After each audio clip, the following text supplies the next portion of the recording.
It's a game that's being played by Kiwis through offshore unregulated sites. That troubles me. I think that we could provide that service to those New Zealanders onshore for a regulated site where there are harm controls. There are very few, if any, harm controls on those offshore providers, so we can take care. Whether you think the care is strong enough, we can debate that, but we do care. And we are regulated. The offshore providers aren't. I think that's a fact. Where the proceeds of that revenue can go back into the community. So we're not trying to create a market here. There is a market already. Hundreds of thousands of Kiwis are playing bingo offshore. What we're saying is, wouldn't that be better if we introduced that product and brought it into a regulated environment? And you'd make an extra $25 million from it. The community would make an extra money off it. When you say I make, just a reminder, we are here to improve or to maximise returns from gambling to the community while minimising and we'll get to the degree to which you do that. But your own submission says you'd make 25 million more, which would generate 2.7 million for Lotto profit for distribution. So, it's not all for the community, is it? Well, a lot of that goes back to the customers in terms of winnings. It is a product you play and win on as well, so a lot of that will go back. However, so you make the point that's not much, but it's 2.7 million back to needy causes that aren't getting that money today because it's going offshore. So all I'm saying is, is that not better that we host that product and that money does go back to the community, or would you prefer it to go offshore? You say in the submission to the Minister on the online bingo proposal that we know that bingo is a familiar game among Pacifica communities around New Zealand and is adopted for socialising, entertainment and one-off fundraising efforts. Knowing that this is an important game for Maori and Pacifica communities, why would you target them with the game? Well, given that those communities are more than 2 times more likely to experience gambling harm, and you know this. No, I do know that. And currently, if you look at the offshore spend, it is predominantly Maori, Pacific, or they certainly over-index in their spend on offshore gambling. So we're not targeting people. We're saying they are already buying this product offshore on multiple sites. And would you not rather prefer that to be?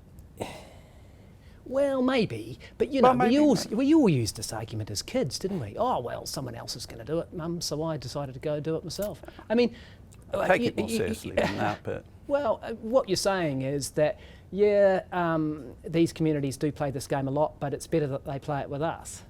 Yeah, that's what I'm saying,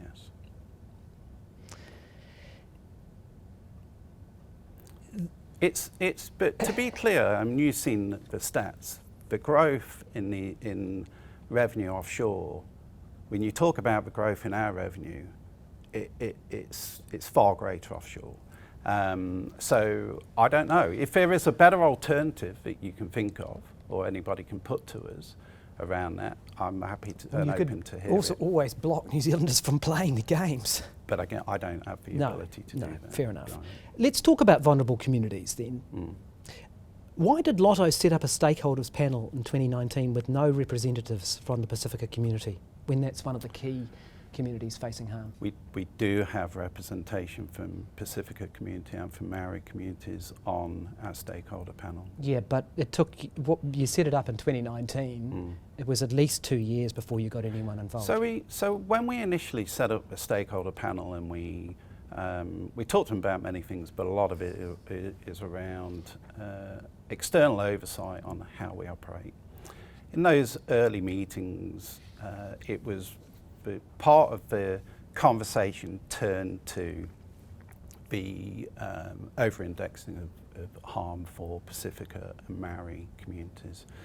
And as a consequence of that, and we listened and we accept that, we asked them for advice on what can we do? How do we help in this space? Because that's what they're there for, to advise us.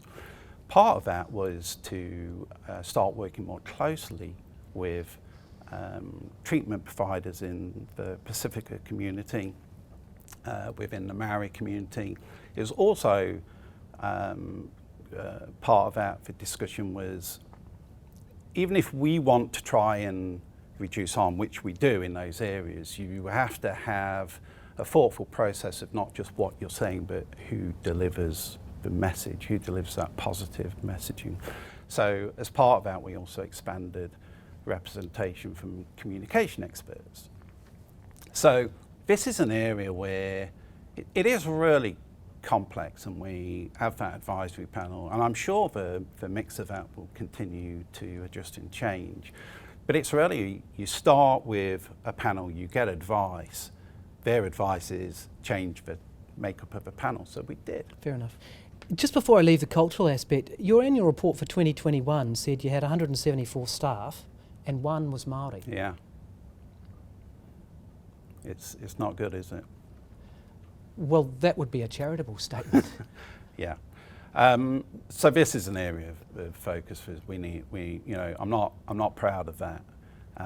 We do have Maori representation on our board. We do have it on the stakeholder panel. It is pertinent, isn't it? Because we've just talked about the fact that these are vulnerable communities for gambling harm, and your perception and how you engage with that. But you've ended up with a grossly disproportionate lack of Māori in your staff. Yes, and that is an area of focus, and it really is an area of focus for us, and we're trying to figure out how we address that and how we address that in the right way. So it is, what you said is correct, and it's not good, and we're not happy with that situation. But it's not going to be an easy fix, but we are committed to fixing it.